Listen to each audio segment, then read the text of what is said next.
Hey everyone, today we're going to work through some settings in Zune. So what I did is I went to Zune.com and I've already been signed in, so I'm just going to click my initials if you don't see that, and there should be like a login button over here. Then I'm going to go to settings. So we're going to set up some settings today to make sure that our Zune meetings are all good. So it takes me straight to settings. So let's go to the meeting section. So we're going to scroll through this and catch a couple of things that will be helpful for you to have set up in your meeting.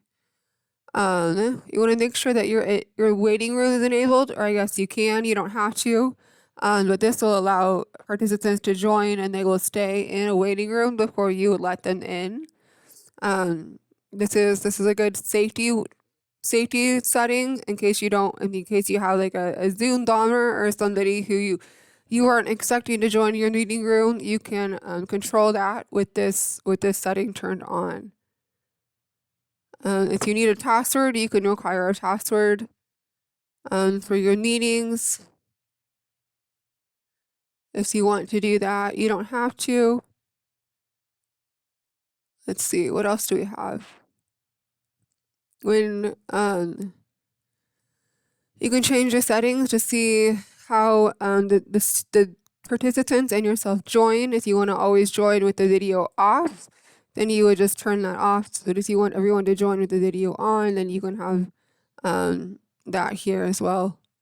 Obviously, you can't control what they eventually decide, but that's something that you can start from the beginning.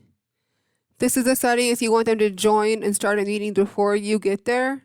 If you have the waiting room enabled, then this one won't work. So it's kind of one or the other, but this one is helpful in case you're late or in case you set up a Zoom room for your students to have like a breakout session or a group meeting that they can use your Baker account for. And here's some chat settings. If you want to go through those and set that up, you can. And then here's one that's for meeting and polls, or meeting, polls, and quizzes. And so if you want this to be set up before or during a meeting, then you would turn that on. So we're also going to go through settings or quizzes today. So if you would want to set up quizzes, then you're going to have to turn this on in your settings. So you want to make sure that you allow screen sharing. Definitely click this. And then if you want to make sure your breakout rooms are turned on, then you would want to click this toggle. You can do it when scheduling, or you can do it in the meeting. You want to turn captions on as well.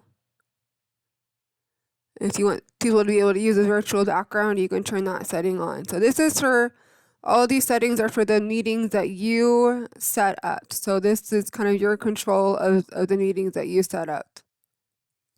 I think that's about all in the settings. So then we're going to come over here and we're going to go to the surveys. So here we can see I have some couple tools created. To create a new one, you would just go over here to create and select poll or quiz. And then go through the process of setting it up, typing up the question, selecting an answer, and you can add more. You can show it as a drop down if you have multiple selections, or you can make it required. However you want to set it up, then you would just click save. And then it would get populated in here. And then once you have started your meeting, I'll show you what that looks like. Once you have started your meeting, then you can find your quizzes down under the more button and polls and quizzes. And then select one of these polls and then just click launch. And then when you're done, you can just click end. And that's about it for all of our tools and settings. Thanks for watching.